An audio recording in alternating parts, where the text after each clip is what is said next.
सध्या पावसाळ्याचे दिवस चालू आहेत आणि कुठला व्हायरस कधी डोकं वर काढेल आणि आपल्याला आजारी पाडेल हे आपण कधीच सांगू शकत नाही. असंच काहीसं माझ्यासोबत झालेलं आहे.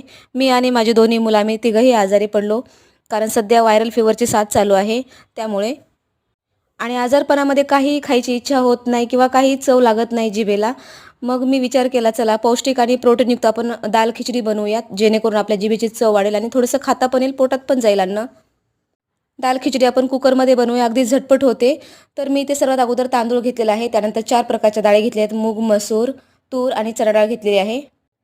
डाळ आणि तांदूळ स्वच्छ धुवून घ्यायचं आहे. त्यानंतर त्याच्यामध्ये थोडंसं पाणी ॲड करायचं आणि 10 मिनिटं बाजूला ठेवून द्यायचं आहे. तोपर्यंत आपण इथं फोडणी तयार करूया. आता इथे मी कुकर ठेवला आहे. त्यानंतर त्यामध्ये आपल्याला 1 चमचा तूप आणि 1 चमचा तेल घालायचं आहे.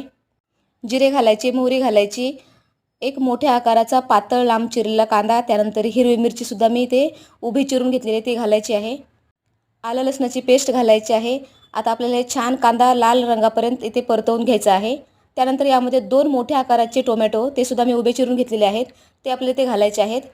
आता यामध्ये काही मसाले आपण घालूया, जसं लाल तिखट आहे, हळद आहे, धने जिरा पावडर घालायचा आहे आणि गरम मसाला घालायचा. हे सर्व मसाले तेलामध्ये छान परतवून घ्यायचे आहेत. त्यानंतर आपण जी डाळ तांदूळ स्वच्छ धुवून ठेवली होती बाजूला, ती आपल्याला याच्यामध्ये घालायची आहे. छान मिक्स करून घ्यायचं आहे आणि त्यानंतर आपल्याला इथे डाळ तांदळाच्या दुप्पट पाणी आपल्याला इथे डाळ खिचडीमध्ये ॲड करायचं आहे. तर इथे मी दुप्पट पाणी ॲड केलेलं आहे. त्यानंतर चवीनुसार मीठ घालायचं आहे. परत एकदा छान आपल्याला ढवळून घ्यायचं आणि कुकरचं झाकण लावून कमीत कमी 5 ते 6 शिट्ट्या आपल्याला इथे करून घ्यायच्या आहेत. 6 शिट्ट्या झालेल्या आहेत. तुम्ही बघू शकता डाळ खिचडी एक नंबर झालेली आहे आणि किती छान मऊ एकदम गाळ झालेली आहे. खूप छान झाली आहे आणि खरोखरच दाल खिचडी खाल्ल्यामुळे माझ्या जिभेची चव वाढली आणि म्हणजे थोडंसं छान लागलं खायला.